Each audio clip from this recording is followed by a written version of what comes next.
Súper bien, profe. Todo tranquilo. Me alegro, me alegro.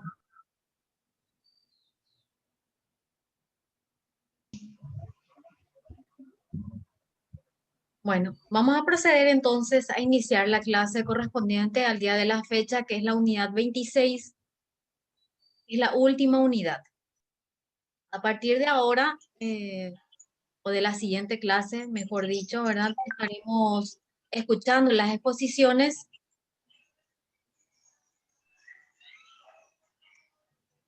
y así también estaremos desarrollando con mayor detenimiento aquellas unidades que no pudimos desarrollar bien correctamente.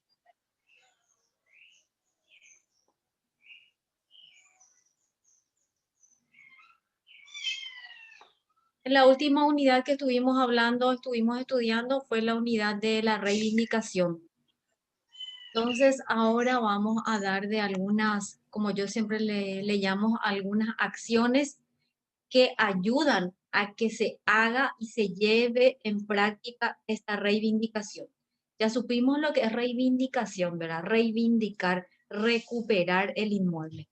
Entonces, pero también se puede valer de otras pequeñas acciones, medidas cautelares, que yo le llamo pequeñas demanditas, ¿verdad? En la cual a partir de ahí le da mayor seguridad para que se cumpla y sea efectivo realmente esa reivindicación, que es la recuperación. Medios de seguridad en la acción reivindicatoria. Dice, una de ellas es la anotación de la litis. Cuando nosotros realizamos o interponemos una demanda, podemos pedir anotación de la litis. Entonces, ¿en qué consiste la anotación de la litis? Vamos a leer a continuación. Dice, es la medida cautelar ordenada judicialmente que tiene por objeto poner en conocimiento de los terceros, a través de la publicidad de los registros públicos, la situación jurídica que afecta a los bienes registrables que son objeto de un juicio. Puede ser uno también. ¿Qué pasa, por ejemplo? Hay veces que no es solamente para el tercero, sino para nuestra contraparte mismo. Por ejemplo, nuestro vecino, le vendemos un pedazo de tierra a nuestro vecino, una parte de nuestra propiedad, y no nos paga todo, o de repente se excedió en las limitaciones y tomó más propiedad de lo que le vendimos. Entonces nosotros le interponemos una demanda X y pedimos como medida cautelar esa demanda X. Puede ser una reivindicación, ¿verdad? ¿Por qué? Porque somos titular. Ya vimos que hay dos elementos que se requieren: ser titular para pedir la reivindicación. Entonces, podemos pedir una medida cautelar de anotación de la litis. ¿Qué significa eso? Que le voy a pedir al juez, por eso dice orden judicial, que libre oficio al registro público y que anote la litis con relación a ese juicio de reivindicación que yo estoy metiendo. ¿Por qué?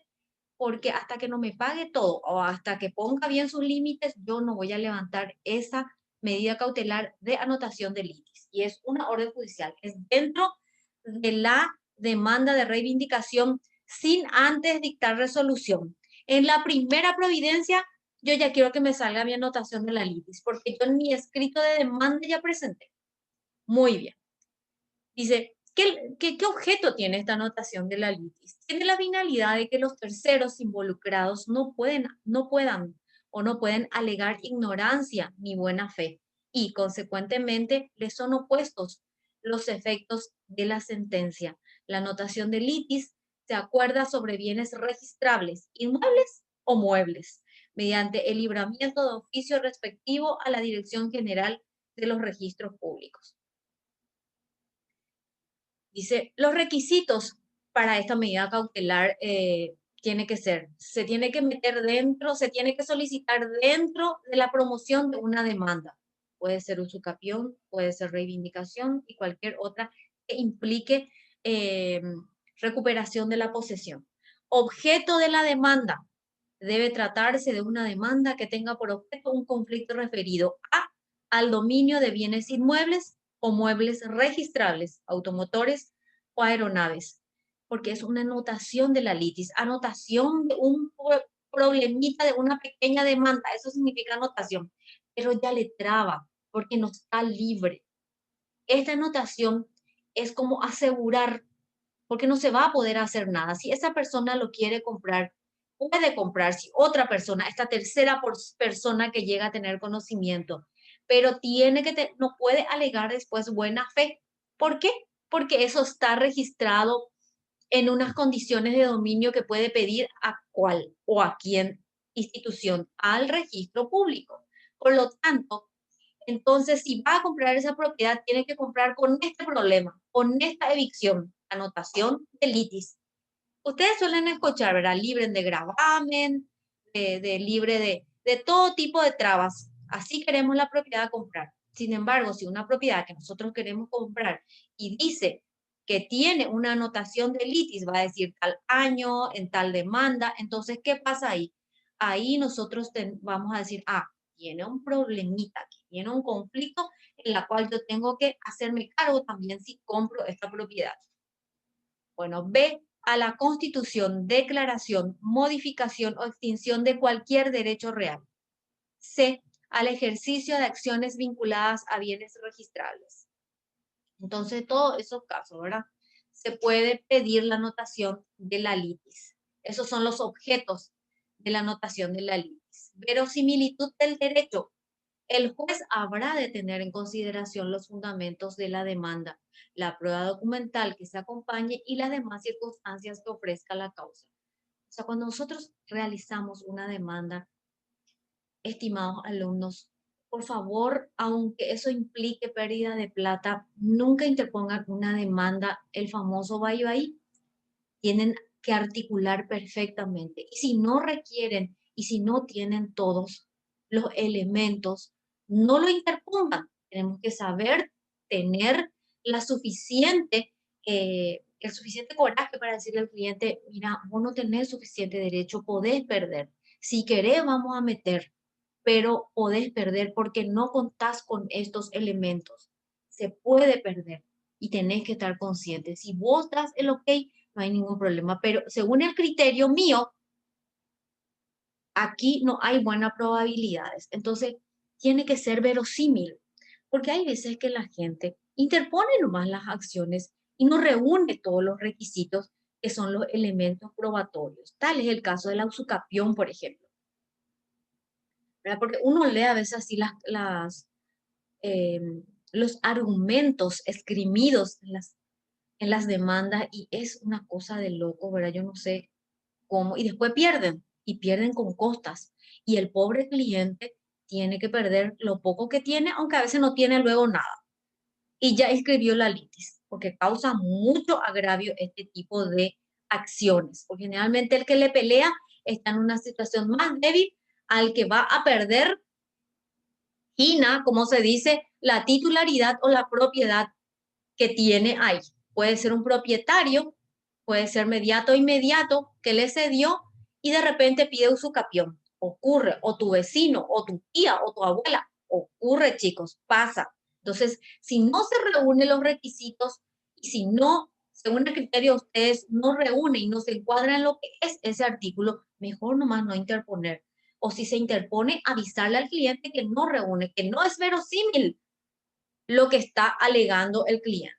Contracautela, presupuesto genérico de las necesidades cautelares, debiendo ser graduada por el juez de acuerdo con el caso de que se trate. Yo, por ejemplo, cuando tengo una demanda y si el inmueble que está en juego es 100, 200, 300 millones, yo solicito a la jueza o al juez, ¿verdad? Que al magistrado que esta persona que me está queriendo sacar la propiedad de mi cliente también otorgue suficiente contracautela. Entonces se presenta al juzgado, tiene que firmar, pero tiene que acreditar fehacientemente tener esa capacidad, ¿verdad? De otorgar esa suficiente capacidad cautelar, porque si no, no tiene sentido. Es fácil pelearle a una persona si después no vas a pagar ni las costas, no tiene nada que perder. Es triste eso y esas son las problemáticas que tienen que sopesar los abogados.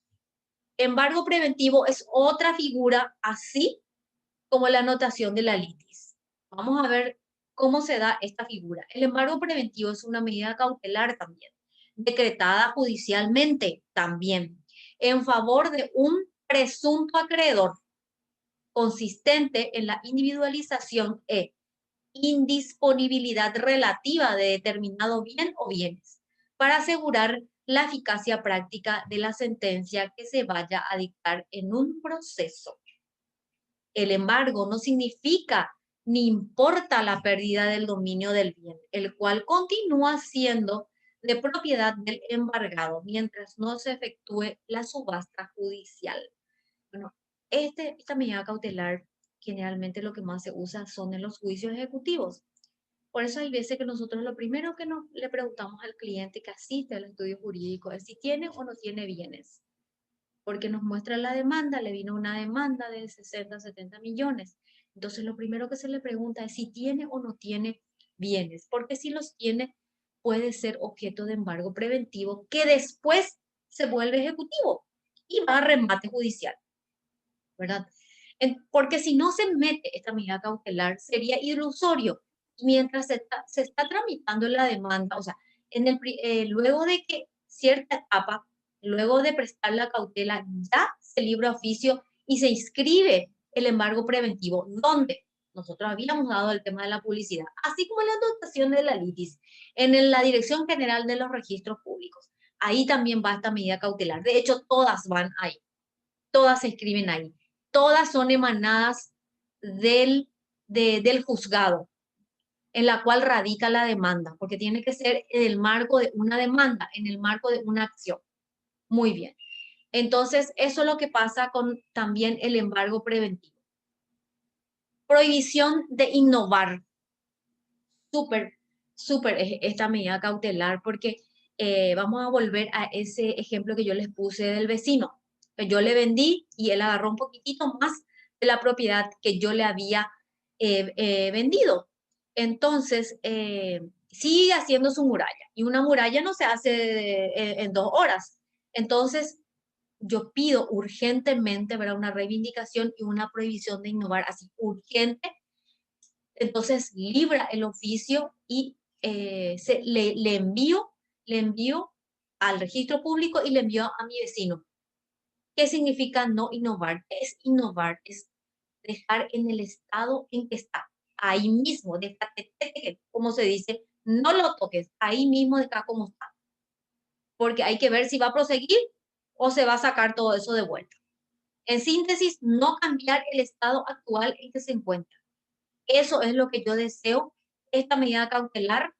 Puedo pedir, sin embargo, otras también concomitante con esta, pero la que yo pido en este momento es que no quiero que prosiga la muralla porque se está construyendo y cada vez está avanzando sobre una propiedad que yo está abultada a la que yo la había vendido en principio. Entonces el artículo 24-22 dice, notificada la demanda, no puede el poseedor efectuar impensas ni construcciones, por útiles que sean. Solo podrá cobrar las mejoras necesarias si, conociendo el reivindicante los nuevos trabajos o gastos útiles, los tolerare, deberá abonar el mayor valor que haya adquirido la cosa como resultado de los mismos. Es una medida cautelar. Entonces, dispuesta judicialmente, que consiste en mantener inalterable la situación de hecho de derecho existente durante la sustanciación del proceso principal. Medida cautelares. Cuando hablamos de medida cautelar es como una medida de urgencia, ¿verdad? Ahora ya no más necesito. Y sí, se puede pedir al juez civil y comercial de primera instancia.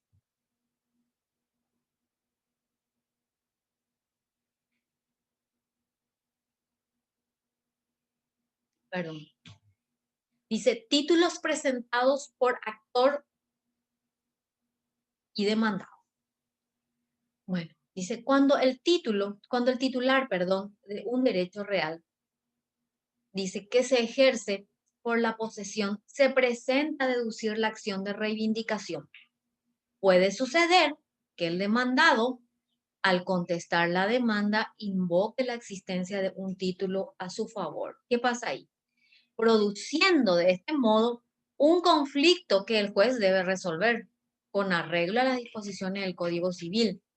Se debe tener en cuenta que la palabra título es susceptible de varias acepciones, pudiéndose referir al acto jurídico que sirve de fuente de derecho que se invoca, o al documento que, revestido de la forma que la ley prescribe, sirve de prueba de la existencia de un derecho.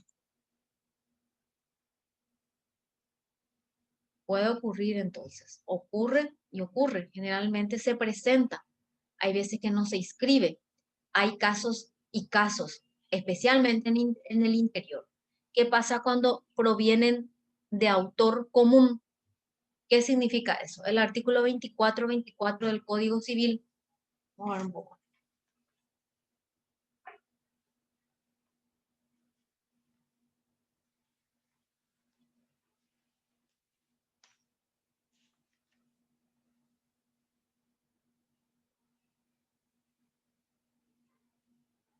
Dice, cuando el autor dice, y demandado presentar en cada uno título sobre el inmueble emanado de un autor común, una sola persona dio esos títulos a dos personas que se están demandando, ¿se entiende? ¿Será preferido cuál? El que lo hubiera inscrito primero, si el título fuera anterior a la vigencia de este código. Será considerado propietario el que antes hubiera sido puesto en posesión de la heredad, cuando se trate de otro derecho el que hubiere llenado primero los requisitos exigidos por la ley vigente al tiempo de su adquisición. ¿Se entiende, verdad? Hay dos, demandado y demandante, y los dos, a los dos una misma persona otorgó ese título traslativo. Si los títulos presentados en juicio emanan de la misma persona, dice, ¿cómo ocurriría, por ejemplo, si el propietario vendiera el mismo inmueble a dos personas distintas por el sistema instituido por nuestra legislación, que no es la más segura, ¿verdad?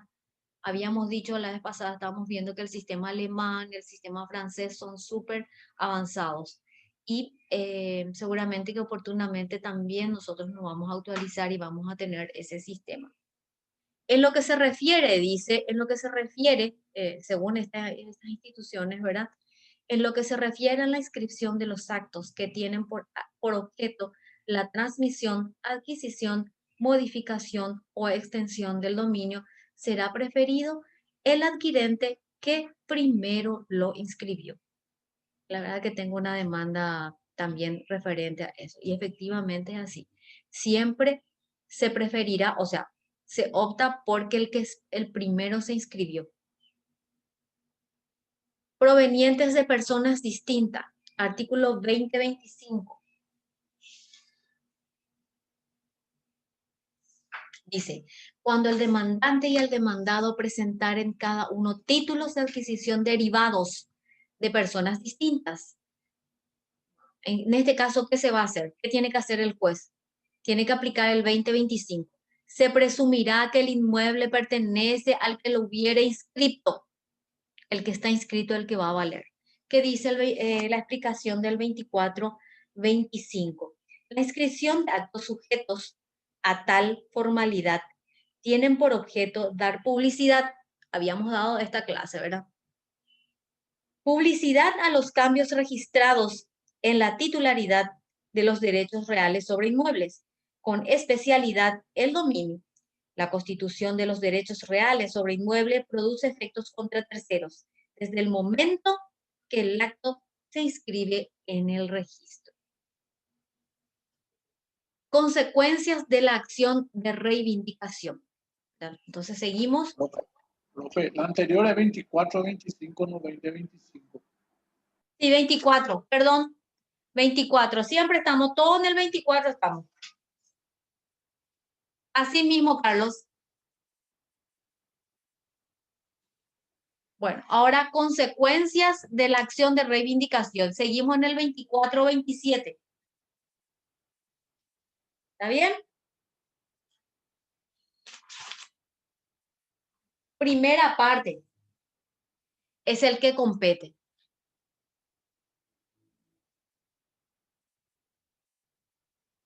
Casos de muebles.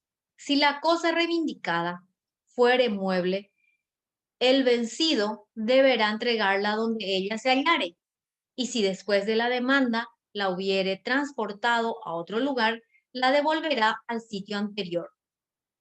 Es el caso de restitución. Si es un inmueble, si el bien cuestionado fuera inmueble, el demandado condenado a restituirlo deberá cumplir la sentencia dejándolo desocupado. O sea que si uno, por ejemplo, generalmente nosotros nos meten una demanda de usucapión, nosotros le metemos una reivindicación, una reconvención, una contrademanda, como se dice, por reivindicación. Porque si solamente, si ellos meten la usucapión y pierden, tampoco acredita que ellos salgan de ahí. No le van a poder sacar.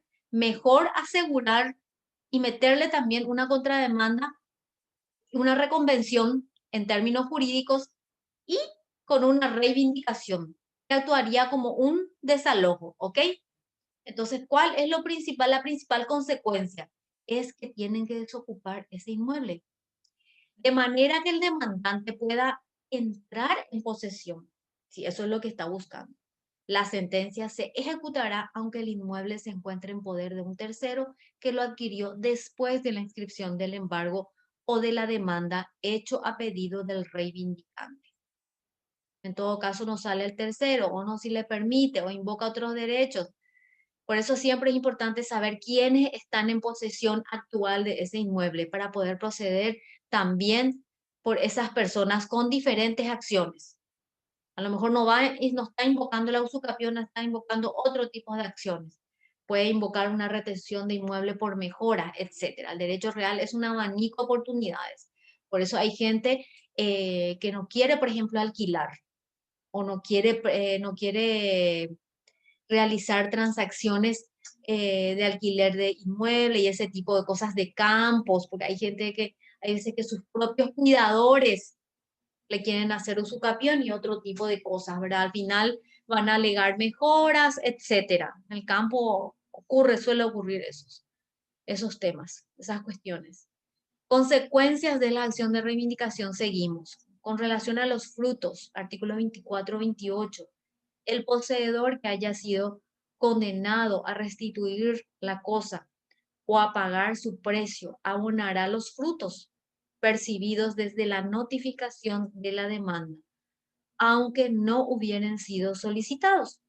La condenación comprenderá el valor de los frutos no percibidos por negligencia del poseedor durante el expresado periodo.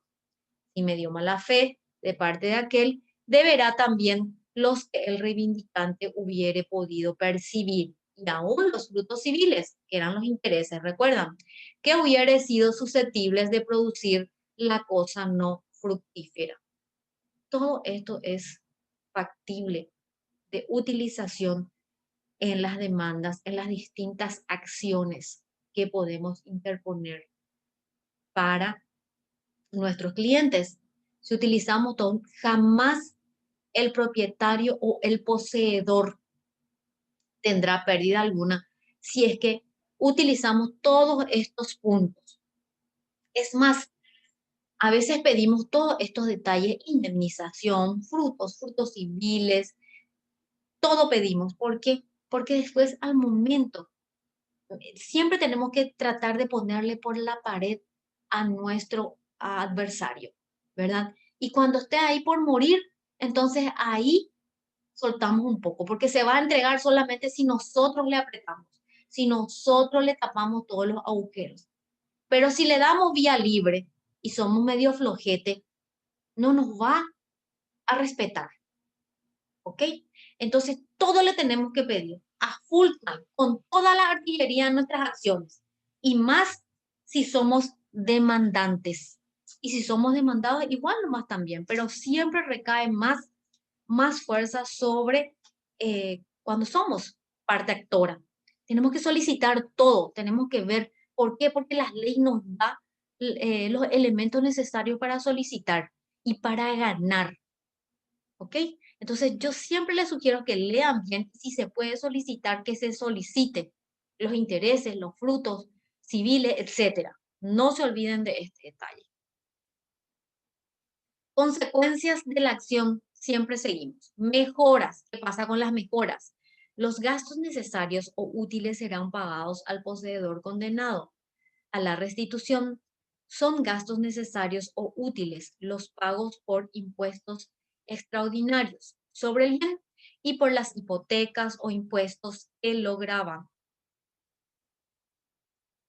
Cuando el demandado o su autor comenzó a poseer, se abonará además al poseedor el mayor valor que la cosa hubiera obtenido por gastos hechos en ella, útiles o necesarios. Hay veces que surgen cosas y que se tienen que hacer únicamente. No hay caso. Recuerden que siempre hay que conservar la cosa. Hay veces que tienen que hacerse, por ejemplo, el techo, una cosa así, o las puertas, porque si no sufrirá mayores gastos o deterioros. Y recuerden que todo eso nos pueden reclamar, ¿verdad? Pero lo que tenemos que hacer es siempre guardar los comprobantes y saber en qué términos se va a realizar esas mejoras. Pero las mejoras suntuarias podrán ser retiradas por el reivindicado si al hacerlo no causare daño al inmueble, si son muy suntuosas, Tipo cosas innecesarias. superfluas. Okay. Por ejemplo, unos grifos de oro, no sé, pueden ser algunos homenajes, aberturas que sean de oro, que sean de otros elementos, otros metales muy lujosos o maderas muy sofisticadas, ese tipo de cosas. Innecesarias, ¿verdad? Que sin ella tampoco no, eh, pero que es una excentricidad seguramente de esa persona y que por eso lo utilizó. El actor está obligado a pagar el mayor valor que por los trabajos o construcciones nuevas hubiese adquirido el bien reivindicado en el momento de la restitución. Vamos a ver un poco 24-31 qué dice.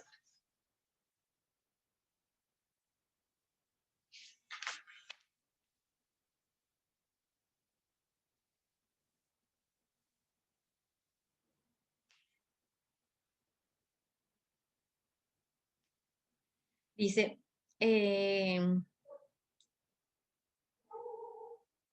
gastos hechos por el poseedor de buena fe y de mala fe, dice. En cuanto al poseedor de mala fe, debe restituir los frutos, pero los serán abonados los gastos conexos con la producción. Deviene del artículo 24-32. En su explicación dice, la ley distingue los gastos de simple conservación de la cosa en buen estado o de conservación ordinaria de aquellos otros que llaman necesarios o útiles. Los gastos meramente conservatorios se han considerado como cargas de la posesión, por cuyo motivo se declara que esos gastos son compensados con los frutos percibidos o por lo tanto el poseedor por lo tanto el poseedor no puede cobrarlos, salvo que excedieren en valor a los frutos.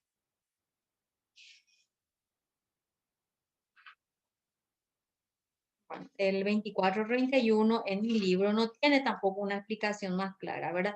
Pero se entiende, ¿verdad? Porque son gastos necesarios o útiles.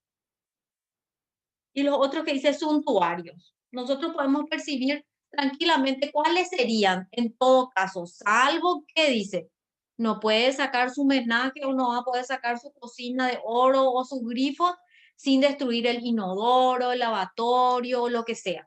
Un ejemplo, sin destruir la cocina, si tiene los muebles de una madera muy suntuosa o si tiene detalles en cualquier otro material lujoso y tiene que romper la pared, romper la madera o va a tener que enervar algún otro tipo de material y va a modificar, por así decirlo, la cocina o el material o la puerta o el piso, lo que sea, ¿verdad? Puede retirarlo sin causar esos destrozos.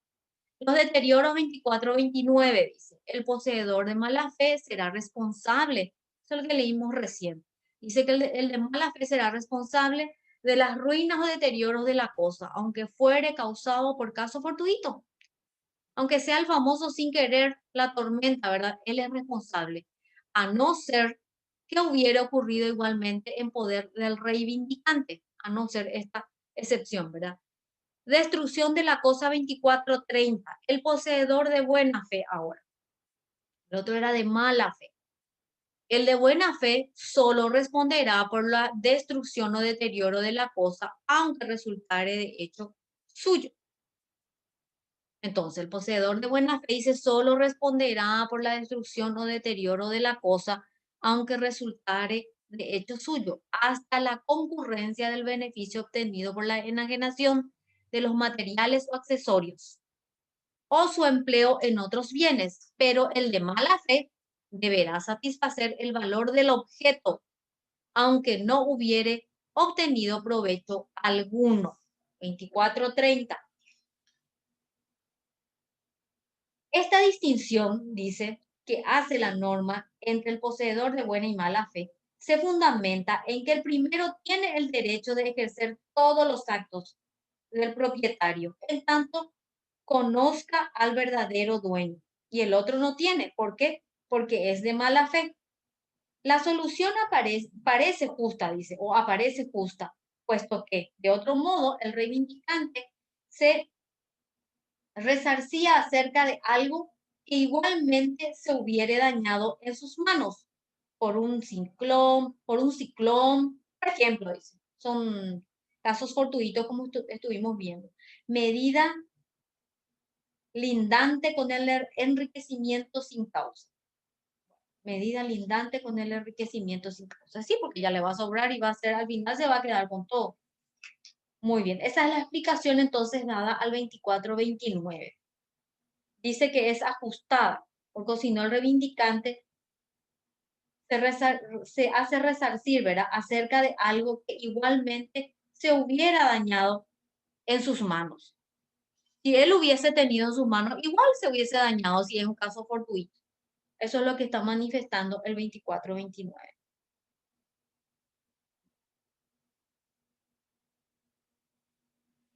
La acción confesoria es otra medida. Acción confesoria. La acción confesoria es la derivada de los actos que de cualquier modo impidan la plenitud de los derechos reales con el fin de que se restablezca también. Los artículos son 2438 y 2439 del Código Civil. Dice, compete la acción confesoria a los poseedores de inmuebles con derechos de poseer, a los titulares verdaderos o putativos de servidumbres activas, a los acreedores hipotecarios de inmuebles dominantes. Titulares verdaderos o putativos. ¿Recuerdan lo que era el titular putativo? Medio se comprende al decir que es verdadero o putativo, ¿verdad?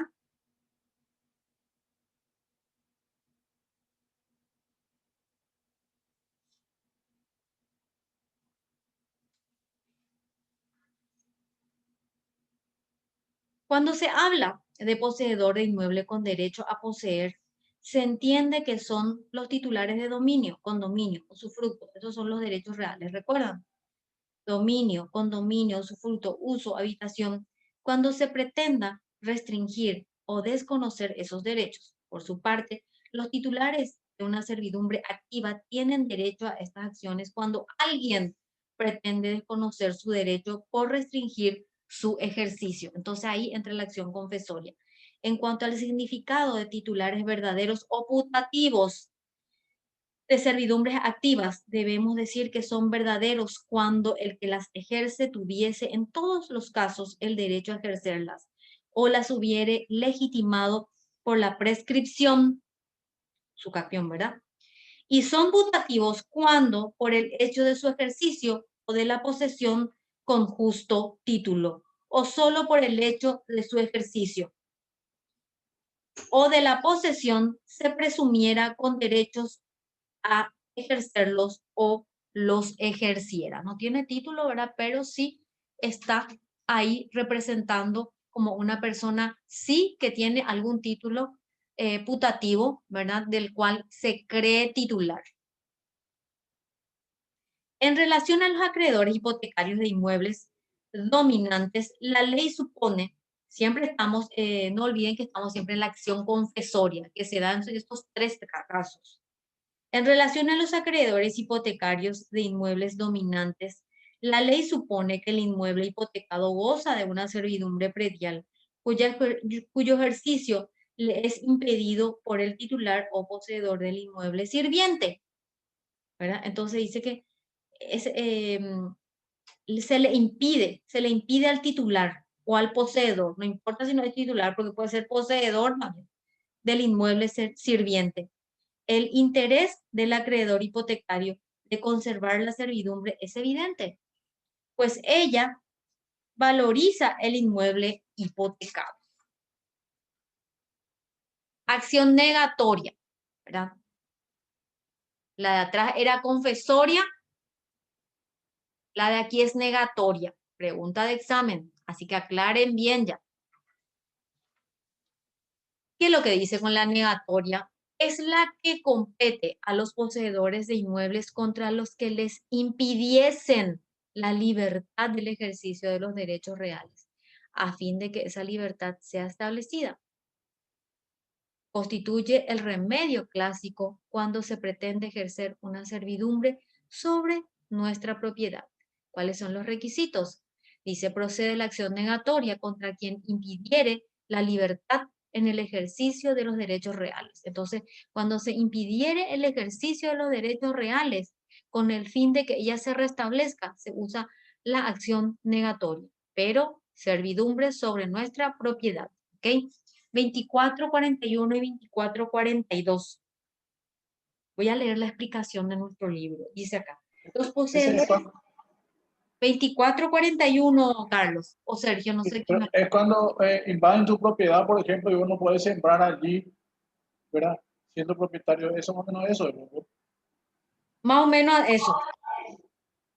No es tan así, dame un poquitito más explicaciones. ¿Por qué? Porque si no, yo voy a hacer una reivindicación nomás.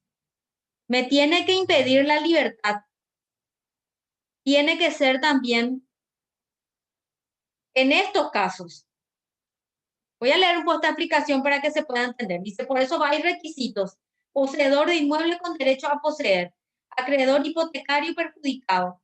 Y a quienes viere perturbado por cualquier otra, ¿verdad? En las servidumbres. Los poseedores de inmuebles con derecho a poseer abarcan a cuantos disponen de títulos al efecto. Hasta ahí está, ¿verdad? Si yo tengo título de conformidad con el Código Civil, no son solamente los dueños, sino también los usufructuarios. ¿Me entienden? No solamente hace falta que sean propietarios, sino también pueden ser usufructuarios, usuarios, ¿ok? Se habla de impedir la libertad en el ejercicio de los derechos reales. No es que me privó o me sacó o está acercando lo que sea, sino me está coartando mi libertad. Esa es la realidad, me coarta mi libertad. Como para la acción confesoria, se habló de impedir de cualquier modo la plenitud de esos mismos derechos, ¿verdad? Se habla de impedir la libertad en el ejercicio de los derechos reales. Como para la acción confesoria, se habló de impedir de cualquier modo la plenitud de esos mismos derechos. El objeto principal de la acción consiste en privar al demandado de todo ulterior ejercicio del derecho real que indebidamente estaba ejerciendo. Eso le va a impedir. ¿Verdad? Pues nosotros le demandamos ya. Entonces, es con esta acción. ¿Verdad? Entonces ahí hacemos que se impida, que siga coartando esa libertad. En lo que se refiere a los acreedores, bueno, arriba estamos, el objeto principal de la acción consiste en privar